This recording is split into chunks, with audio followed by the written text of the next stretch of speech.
They thought it would end his ministry. They thought one arrest would silence his voice.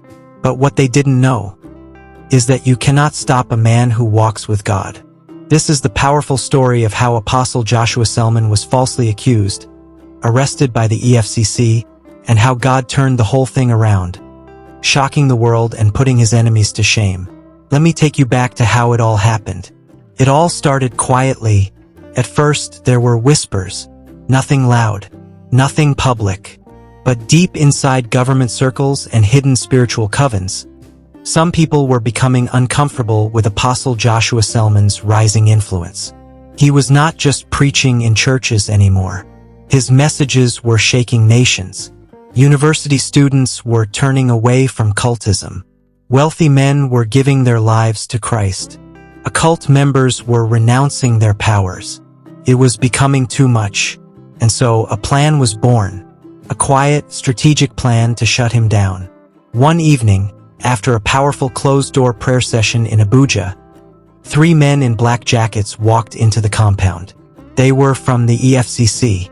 They handed Apostle Selman a paper and said he was under arrest for financial misconduct. It was shocking. Nobody saw it coming. Phones came out. Some people cried. Others froze. But Apostle Selman looked at the officers calmly and said, "The Lord knows." And then he followed them without fear. The news spread like wildfire. Blogs carried it. Headlines screamed, "Popular Nigerian preacher arrested for fraud." Some believed it. Others wept. And the enemies smiled. But heaven was not quiet. Waving hand, hey, before I continue, if this story has pulled your heart in even a little bit, go ahead and hit the subscribe button. More powerful real-life and faith-filled stories like this are coming every week, and you don't want to miss them. That night, they locked Apostle Selman in a cold, lonely holding cell. No bed, no food, no comfort. But he didn't complain. He didn't ask for help. He prayed all night, and while he prayed, strange things began to happen. One of the agents involved in the arrest collapsed in his office, screaming that something was burning him. Another agent had a terrifying dream where he saw fire around Apostle Selman.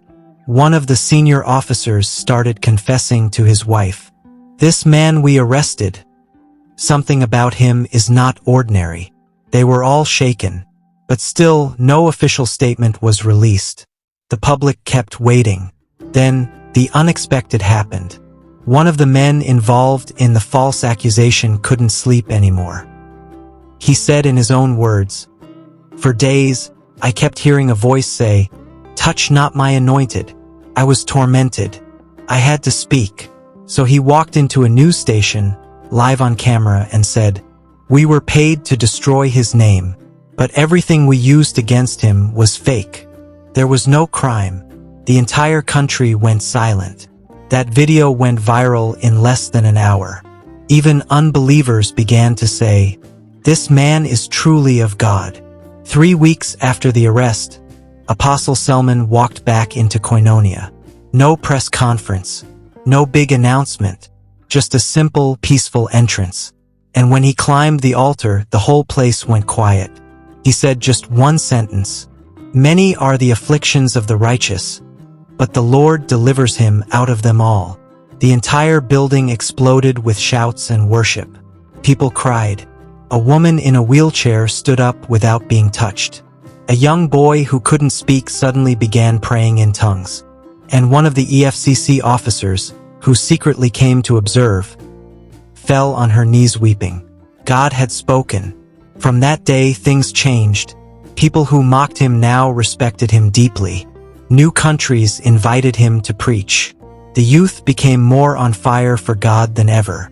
And those who tried to bury him watched him rise higher. He never spoke badly about his arrest. He just smiled and said, "When you walk with God, let him fight your battles." So next time life feels unfair, next time people lie against you, remember the story of Apostle Joshua Selman. They tried to bring him down, but God lifted him up, and the whole world saw it.